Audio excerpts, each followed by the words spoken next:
Welcome back. This is the last episode of this season of justUS. How's the season felt for you? Wonderful. Yeah. How has it been to lean into our kind of wellness and personal growth and development bag this season? It's felt really natural. I think every iteration of what we talk about, when we talk about it, feels Gabby Bernstein. Divinely timed. No, I appreciate it. I think, for those who've listened or watched us for a while, you know that we've kind of gone in and out of engaging in political conversations on the podcast. And that is kind of at the core of what we do is advocacy. Sure. And political activism. But we think in this moment that drilling into our authentic selves is activism. I mean, because the personal is political, so 100% agree for us. So living out loud, talking about wellness, talking about big age, talking about issues that impact women and femmes at a big age, especially now, I feels like a good way for us to channel our energy. I agree with that. So today's episode is all about lonely to Okay, I am so excited for this episode. So all of the work that we do comes from both of us, but this one came from me. I know this topic. And I have been thinking about this topic for a long time. Okay. Both because loneliness is an epidemic. And we know that, right? So we know that people die of loneliness, that people are really isolated in general now more than ever. And this was true pre-COVID? I think it was like starting with cell phones and stuff, but I see. Okay. but then exacerbated in COVID. For sure. And then I think it continues to be a real issue for Americans. Especially with our convenience culture. I mean, think about how infrequently, if you're a single person, it's probably incentivized for you to just DoorDash or Uber Eats your meal. Just seeing random people like down at the bar, that kind of cheers lore doesn't exist the same. I don't know, but like even dating, Yeah. right? Like people meet people online. Yeah. And it's not as though you're kind of going out and meeting a big group of people. I mean, I'm sure that happens sometimes, but Sure, yeah. I think a lot of our communication is parasocial. Yeah. And while I think obviously we do meet in person and people have real life friendships and lovers and family and all of that, so much more of our life is virtual, including work. Yes. Yeah. Very true. So that was kind of part of what I was thinking when I came up with this topic. But then another thing happened to me. So for my birthday this year, I took myself on a trip. It was a reunion of a program I had done in high school. I went to Spain in high school, and that program was having its 60th reunion. And there were so many people. I would say 200 people came to this reunion from all ages. And there was events every single night. There was lunches, there was tours, there was a flamenco show. It was really well done. Okay. And there were people around all the time. And I had a beautiful experience, but there were moments where I felt really lonely. And it reminded me of how I felt when I was on that program in high school, which was similar. And I kept thinking about this idea of, we often think about the antidote to loneliness as being with people, but what about the antidote to loneliness as something else? Yeah. And that made me think of the work that I had been doing around attachment styles, and that you can be someone like I am objectively who gets energy from people and who loves to be around folks and to be social and has online platforms that are based upon me kind of shepherding a community, but also feel completely alone. And a large part of that is because of my attachment styles. And so not only can we feel that way anecdotally, there's also like science and research behind it. Yeah. So, when we were talking about this and you were sharing that you did an attachment style test or quiz, I guess, I had no idea. I mean, I've heard about attachment styles and like trauma bonding, and I've heard words thrown out, but I never really knew what they were. Yeah, and if there are folks who are listening who are experts, let us know down below. Margo and I are definitely not. I had a couple therapy sessions about this, and she's recommended some like ancillary reading. So I know it can go deep, and there are people who are, especially as part of their kind of work on healing themselves and to get through maybe blocks in relationships, that find this very, very useful. But something that I said, which was very similar, but for me, it's not just in a group of people who I don't know. It's with my own family. I often feel isolated and alone. And my therapist said to me, have you ever explored your attachment style? And I was like, no. She said, I bet I know exactly which one you are. She said, but go take it. And sure enough, she already knew that while we all have multiple styles, my primary one is avoidance.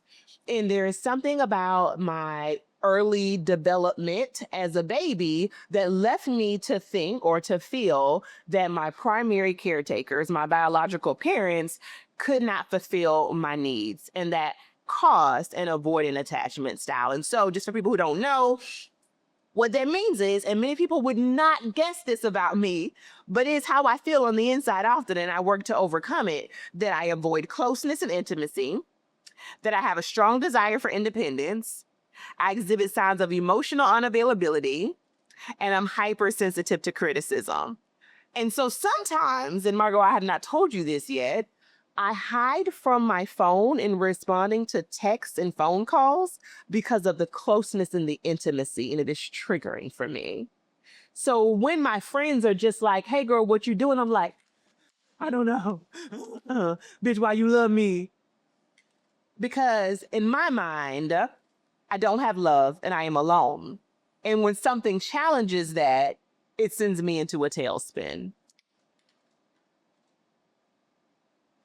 Wait until I get real drunk one time and have my partner tell you how I'll be alone in the shower crying about how no one loves me. It was you and the producer who did this at the same time. What would you tell someone who loves you about the best way to show love to you? Not to change, because it's not real. No, it's completely, it's Intellectually, I know this is not true, but it's not true. And so what happens when your childhood brain is in control of your adult life?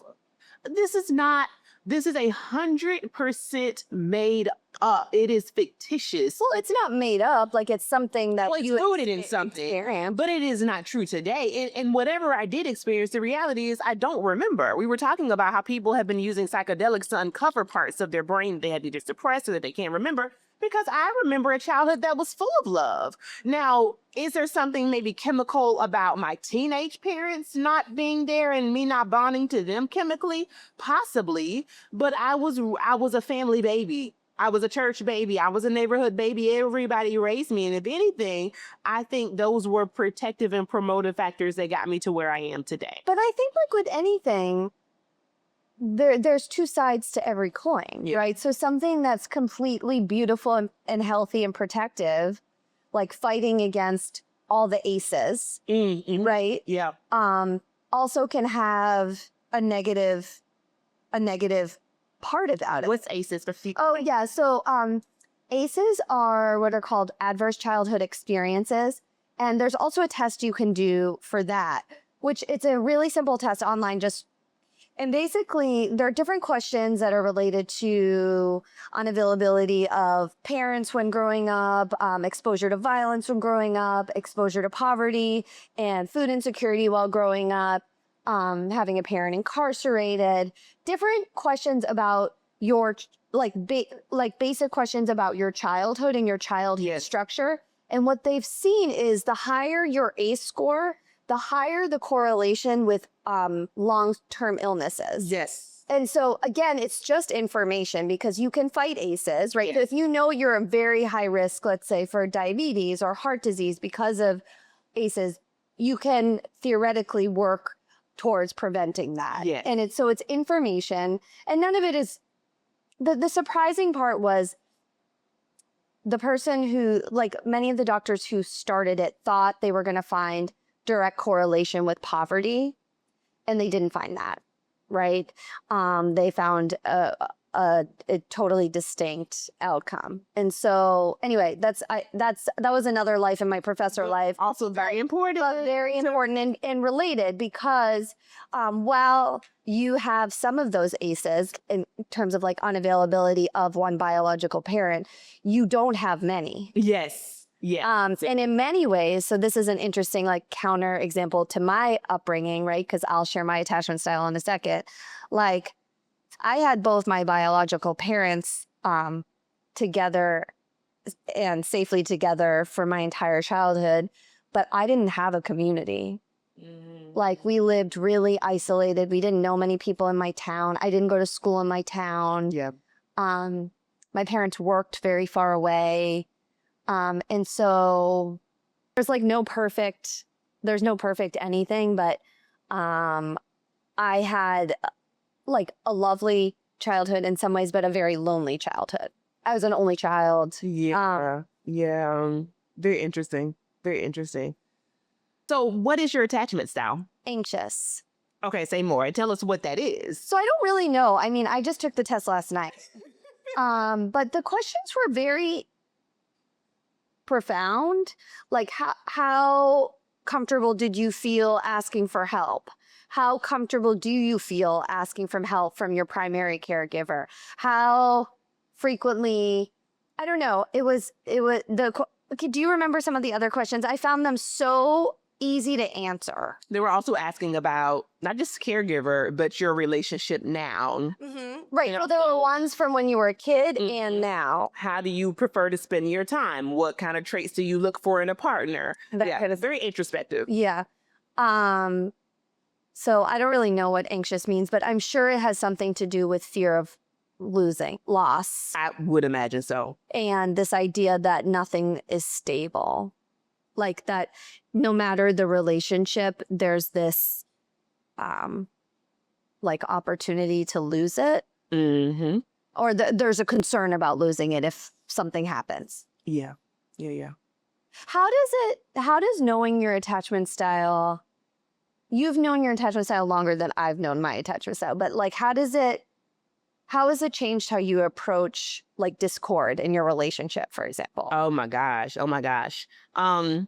It requires me to slow down a bit, and to, even if I can't change my behavior in real time, at least I can be a little bit more self-aware and self-reflective about, am I in control of this decision, or is it my attachment style? I'll give you just a very simple example. I don't like being hugged, like, at all. I do not like being hugged. I don't like what it means for me to sit still in a hug and an embrace. I don't like the vulnerability of being hugged, especially when I might be like the smaller partner. I just don't hug me, bitch. I don't like it. I love hugging. Obviously, with like friends, I can embrace, but like, my partner wants to wake up in the morning and like snuggle. A huge son. But she told me the other night, I was like, we were holding each other, and she had her leg wrapped around mine, and she said, my life is so perfect. She said, nothing is better than how I feel right now. This is the best feeling ever. And I was like, bitch, I'm hot and so uncomfortable. I was like, but I said, this actually stop. Just lean into it. I have to remember, it's not real. I am safe. I am. But you also cannot like cuddling. I can also not like so cuddling. Both can be true. It can be true, but I think the dislike of it is not just objectively a dislike. It's something much more related to me being avoided and being attached to someone. And like, do you feel like you'll get used to it and then it'll disappear?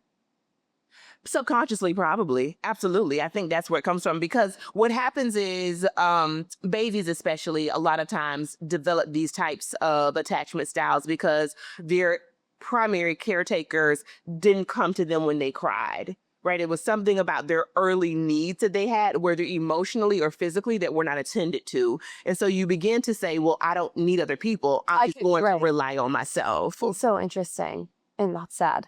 And sad at the same time, yeah. And so we begin to carry these things with us in life. And I want to change that, because here's what I know right now, and I feel like this is just me telling all my business to y'all. You also can not. No, I don't care. Mhm. I feel like if I don't work on this, and I'm so grateful to God for showing this to me, and because it put my feelings into in a way that's organized for my brain to be able to understand, to work towards fixing, right? You know I am. I got to get a PhD in the thing. So if I don't work towards this, will I ever be able to embrace and receive the love that I deserve? I'm self-sabotaging to some degree, even if it's in a micro way. Yeah, I would. Yeah. Mm-hmm. Why? I hate you. No, I'm not making light of it. You are self-sabotaging, like in this way. I have seen this. Yeah. And I get it, because I have similar tendencies. I don't have the same attachment style, but I have similar tendencies. So it's not really the hugging thing. I love hugging, and I love physical touch, and I love cuddling, and I don't mind it from my partner or friends. I mean, you know. But I can, like, I'm like a very transparent person. Obviously, like, I'm open to sharing. I as people know, like, people tell me things that I don't even want to hear, but I am a black box, and people tell me all sorts of crazy stuff. So, like, people trust me, I trust them, blah, blah, blah, all those things.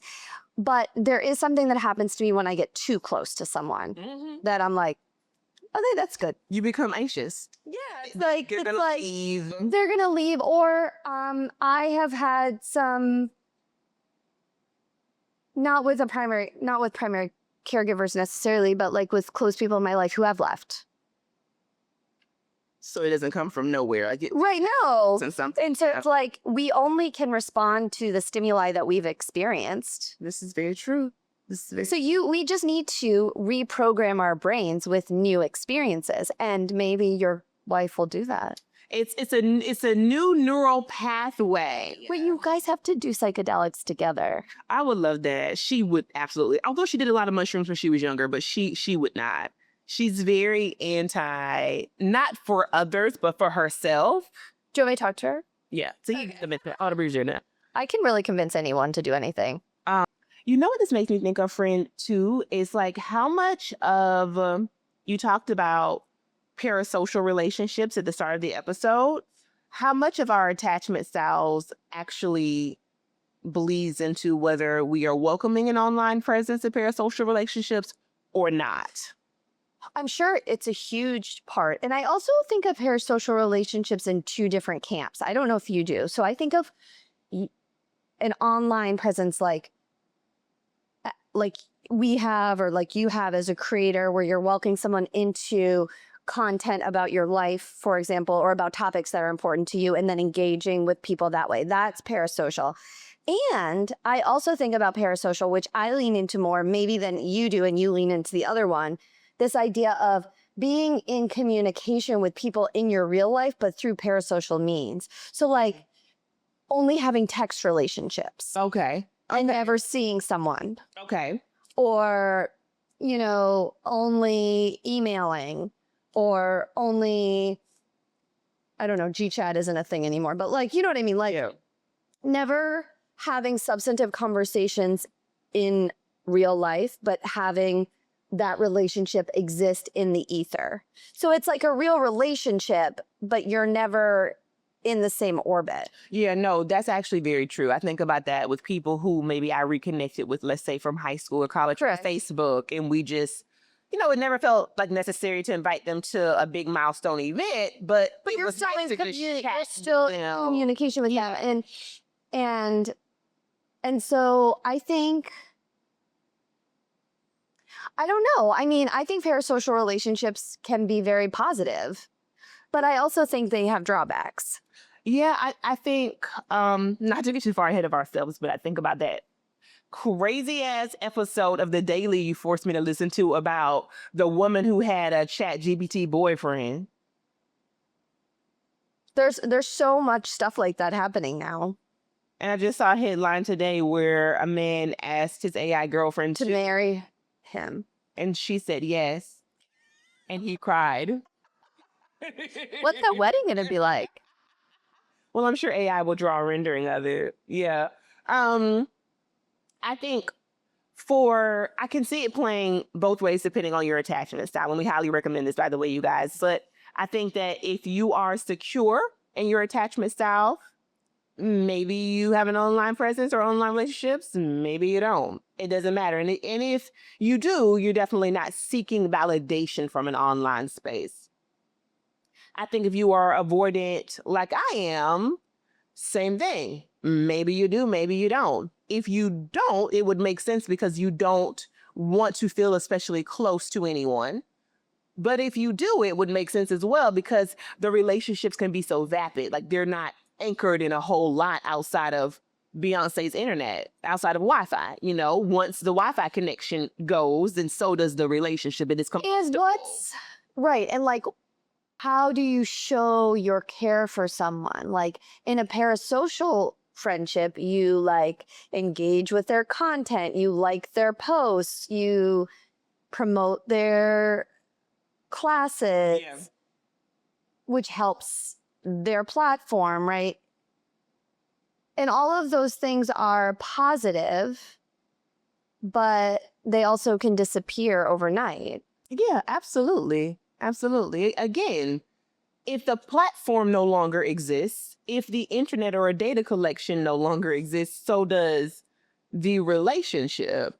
I also think it's so confusing to me, right? Because the platform is the basis for the business, which is also the basis for the friendship. You mean like Meta? Yeah. Oh, yeah. I don't know. I'm maybe confusing myself. I think there are a lot of people who feel comfortable only having parasocial relationships. Yeah. And not having relationships in real life. And I do think that's an issue.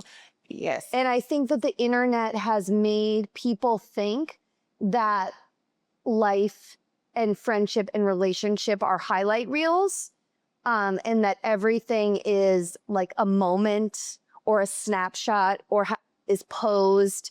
And I think that's really dangerous. And do you remember back in the day I know Facebook's early days were like this, and so was MySpace, where the number of friends you had was a big deal? Well, that's the same thing with followers. It's interesting, I think, because my platform, while it is full of people I know and love, the way the algorithm currently works, the people who are in my DMs and who write most of my comments are not people I know personally. And so it's a different type of parasocial relationship. It is my community, but it's not my close actual friends. I think, and I don't also think of my platform as a popularity test because it is my brand. Right. But I agree. And I think this similarly about our platform, but I think there are people who look to you see it that way and still see it that way. No, I mean, I remember years ago, a friend, I was like, hey, I'm close to 5,000 followers. And I had a friend who was like, yeah, you're really popular. And I was like, I'm not trying to be popular. Like, I want this to be my full time. I want this to be my business. I want to be a full-time content creator someday. And most importantly, back then also, I was writing a lot more on my blog. But it's still true. No matter the platform, I think there is some impulse to count how popular we are among folks. I also think there's something about parasocial relationships that leads relationships to be performative. Oh, yeah.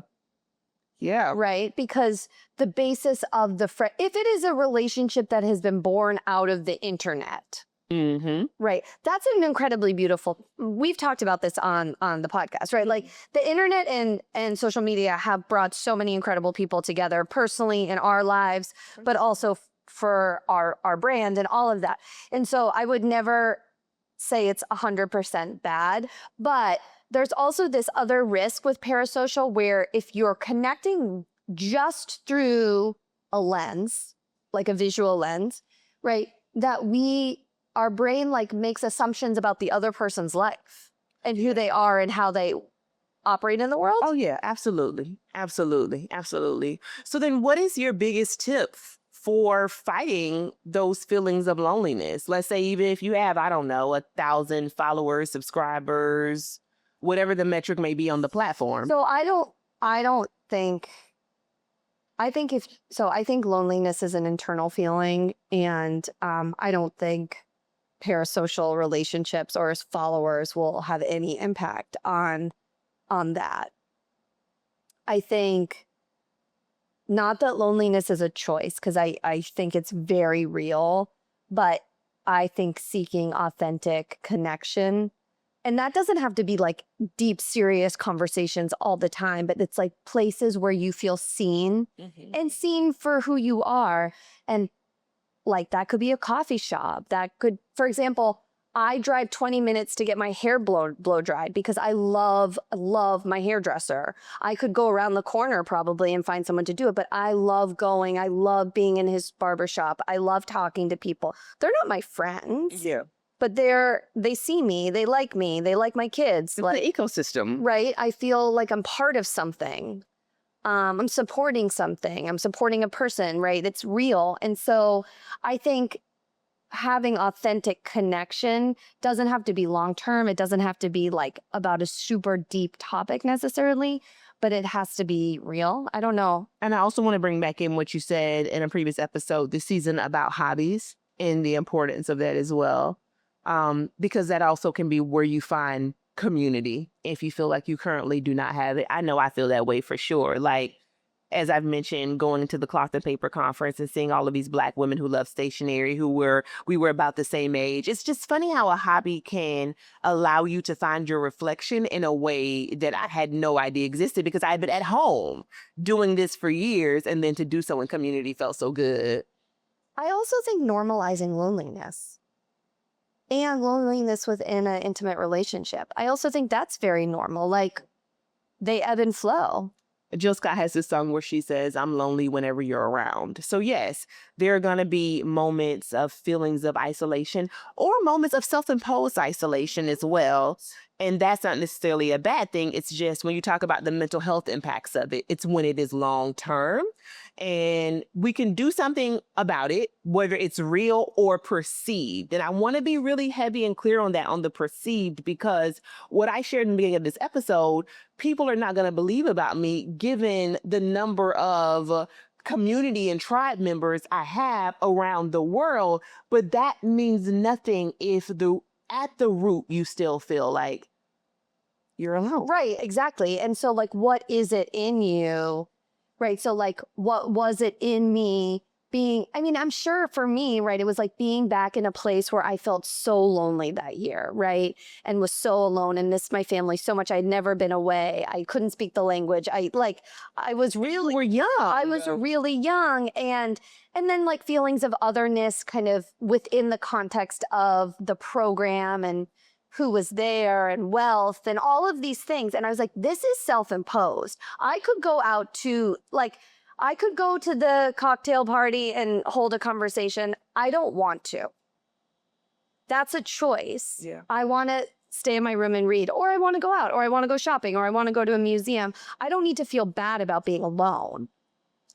I think now is the time that we quote Gabby Bernstein.